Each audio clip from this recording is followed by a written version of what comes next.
Hello students, इस video में पढ़ेंगे एज इफ और एज दो के बारे में। लेकिन सबसे पहले हमें इनके मीनिंग का पता होना चाहिए कि एज इफ एज दो का मीनिंग क्या होता है। तो एज इफ और एज दो का मीनिंग लगभग सेम होता है और हम इसको किसी भी सेंटेंस में what A situation seems like के अर्थ में यूज करते हैं। मतलब सिचुएशन वास्तव में वैसी नहीं है जैसी बताई गई है, लेकिन वो सिचुएशन कुछ जैसी दिखाई देती है वो एज इफ या एज दो के बाद लिखा हुआ होता है। चलिए कुछ एग्जाम्पल्स लेते हैं। जैसे it looks as if as though it is going to rain. ऐसा प्रतीत होता है मानो कि बारिश होने वाली है। तो इट लुक्स ऐसा प्रतीत होता है, ऐसा दिखता है। तो जैसा जैसा दिखता है एज इफ़ के बाद लिखा हुआ है वो, तो चाहे तो आप एज इफ़ यूज़ कर लीजिए, चाहे एज दो यूज़ कर लीजिए। तो जैसे it looks as if as though it is going to rain, बारिश होने वाली है। वास्तव में बारिश नहीं हो रही है, अर्थात जो एज इफ़ एज दो के बाद जो कुछ लिखा हुआ होता है वो अनरियल होता है और वो वास्तव में हो नहीं रहा होता है। ठीक है, तो it looks as if as though it is going to rain. वास्तव में ये सेंटेंस वैसे गलत है, क्योंकि गलत इसलिए है क्योंकि एज इफ एज दो के बाद जो टेंस होता है वो क्योंकि अनरियल सिचुएशन होती है तो वहाँ पे पास्ट टेंस का इस्तेमाल किया जाता है। तो यहाँ पे इट वाज होना चाहिए, it looks as if as though it was going to rain. Next है I felt as if as though I was dying. मैं महसूस कर रहा था एज इफ मानो कि या as though I was dying. वास्तव में मैं मरा नहीं जा रहा था, जैसा कि एज इफ या एज दो के बाद लिखा हुआ है आई वाज डाइंग। सिचुएशन वास्तव में ऐसी नहीं थी, क्योंकि एज इफ एज दो के बाद जो भी सिचुएशन होती है वो अनरियल होती है, वो हकीकत नहीं होती है, वो वास्तविक नहीं होती है। तो इसी वजह से यहाँ पर हम पास्ट टेंस का इस्तेमाल करते हैं, क्योंकि सिचुएशन रियल जो सिचुएशन होती है वो रियल सिचुएशन नहीं होती है, वो अनरियल सिचुएशन होती है। आगे ही वॉक्स एज इफ एज दो ही वॉज मैड। वह ऐसे चल रहा है मानो कि वो पागल हो। तो यहाँ पे एज इफ एज दो के बाद लिखा हुआ वो पागल हो, लेकिन वास्तव में वो पागल नहीं है। ठीक है, तो इसी वजह से यहाँ पे पास्ट इंडेफिनिट टेंस लिखा हुआ है ही वाज मैड। तो चाहे प्रिंसिपल क्लोज या हम कह सकते हैं कि हमारी मेन वर्ब, जैसे फर्स्ट एग्जांपल में मेन वर्ब है लुक, सेकंड में फेल्ट और थर्ड में वॉक। तो तीनों जो सेंटेंसेस में जो मेन वर्ब है वो चाहे कुछ भी हो, चाहे प्रेजेंट में या पास्ट में हो, हमारी जो एज इफ या एज दो के बाद जो टेंस होगा वो पास्ट टेंस होगा, क्योंकि हम अनरियल सिचुएशन के बारे में बात कर रहे होते हैं। तो टेंसेस मैंने आपको अभी बता ही दिए हैं, जैसे कि past indefinite with present meaning, अर्थात जो एज इफ या एज दो के बाद जो हम टेंस यूज़ करते हैं वो पास्ट इंडेफिनिट टेंस होता है, लेकिन मीनिंग उसका प्रेजेंट होता है। ठीक है, मीनिंग प्रेजेंट होता है उसका। जैसे he looks as if he was rich. वह ऐसे दिखाई दे रहा है मानो कि वो अमीर हो, लेकिन इसका मीनिंग क्या है? As if he was rich का मीनिंग क्या है? परहैप्स ही इज़ रिच, शायद वो अमीर है, लेकिन वास्तव में है नहीं। पता नहीं है या नहीं है, लेकिन वो दिखाई दे रहा है ऐसा। तो as if he was rich का मतलब है परहैप्स ही इज़ रिच, और we can say he is not.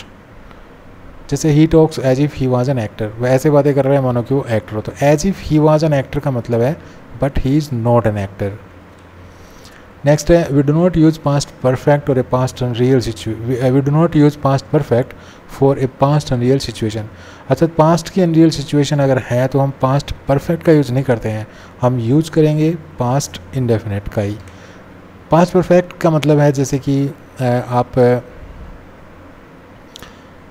जो मेन वर्ब है हमारी, अगर वो पास्ट में होगी तो ऐसा नहीं है कि हम अगर हमारी मेन वर्ब प्रेजेंट में होगी तो हम पास्ट यूज़ करते हैं एज इफ या एज दो के बाद में। तो अगर मेन वर्ब अगर हमारी पास्ट में हो गई तो हम एज इफ या एज दो के बाद में हम पास्ट परफेक्ट टेंस यूज़ करने लग जाएं। ऐसा नहीं है, चाहे मेन वर्ब हमारी प्रेजेंट में हो या पास्ट में हो, एज इफ या एज दो के बाद जो टेंस यूज़ होगा वो पास्ट इंडेफिनिट ही यूज होगा।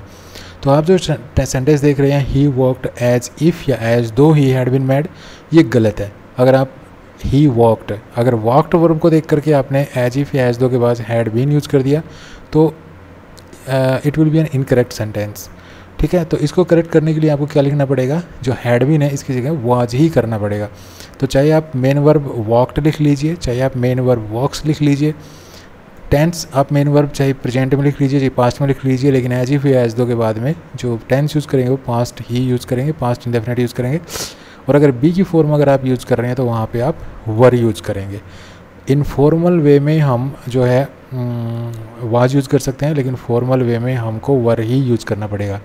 जैसे सेंटेंस आप देख रहे हैं ही वॉक्स एज इफ एज दो ही वॉज मैड लिख रखा है। तो ये इनफॉर्मल वे में तो हम ऐसा लिख सकते हैं ही वॉज मैड, लेकिन अगर फॉर्मल वे में हमें लिखना है तो हमें ही वॉक्स एज इफ एज दो ही वॉक्स एज इफ़ या एज दो ही वर मैड लिखना पड़ेगा, ही वॉज मैड हम नहीं लिख सकते, ठीक है। वॉज मैड गलत नहीं है, लेकिन वो इनफॉर्मल वे में माना जाएगा। फिर इनफॉर्मली हम इसको वॉज लिख सकते हैं, लेकिन फॉर्मल वे में अगर हमें लिखना है तो हम वर ही लिखेंगे। ओके, तो अगर बी की फॉर्म लिखते हैं तो एज इफ़ या एज दो के बाद में आपको प्लूरल वर्ब लिखनी है, सिंगुलर वर्ब नहीं लिखनी है, भले ही सब्जेक्ट उसका सिंगुलर हो। जैसे यहाँ पे ही सिंगुलर है, लेकिन फिर भी हमें फॉर्मल वे में ही के बाद वर मैड लिखना है, ठीक है। और अगर मेन वर्ब हमारी प्रेजेंट में हो या पास्ट में हो, आपको एज इफ़ या एज दो के बाद में ये मैंने बता दिया है कि पास्ट इंडेफिनेट यूज़ करना है। अगर बी की फॉर्म लिख रहे हैं तो जो वर्ब है वो हमारी प्लूरल वर्ब होगी, ठीक है। और अगर हमारी जो मेन वर्ब है वो पास्ट में है, जैसे कि लास्ट एग्जांपल में ही वॉक्ड, तो पास्ट अगर हमारी मेन वर्ब पास्ट टेंस में है, पास्ट इंडेफिनेट में है, तो ऐसा नहीं है कि हम एज इफ़ या एज दो के बाद में पास्ट परफेक्ट लिखते हैं, ऐसा नहीं है, हम फिर भी पास्ट इंडेफिनेट ही यूज़ करेंगे, ठीक है। तो ये था एज इफ़ या एज दो। एक बार मीनिंग भी बता देता हूँ मैं आपको इनके। जैसे पहला देखिए, इट लुक्स एज इफ़ या as though it was going to rain, तो ये हो जाएगा ऐसा दिखाई दे रहा है, ऐसा लग रहा है मानो को बारिश होने वाली है। आई फेल्ट एज इफ़ या as though I was dying, मैं ऐसे महसूस कर रहा था मानो कि मैं मरा जा रहा हूँ। ही वॉक्स एज इफ़ या एज दो ही वाज मैड, वह ऐसे चल रहा है मानो कि वो पागल हो, ठीक है। तो मानो की, इनका मीनिंग जो होता है वो मानो की होता है, लेकिन मानो की हम, क्योंकि हम हिंदी में ऐसे यूज़ कर रहे हैं मानो की, तो जैसा कि इसके इस वर्ड से ही जाहिर है कि मानो की के बाद हम जो कुछ लिखने जा रहे हैं वो अनरियल होगा, वो जो है रियल नहीं होगा, जो वो हकीकत नहीं होगी, वो एक अनरियल जो है, जो कुछ भी लिख रहे होंगे वो अनरियल होगा। तो इस वीडियो में इतना ही। Thanks for watching this video, bye.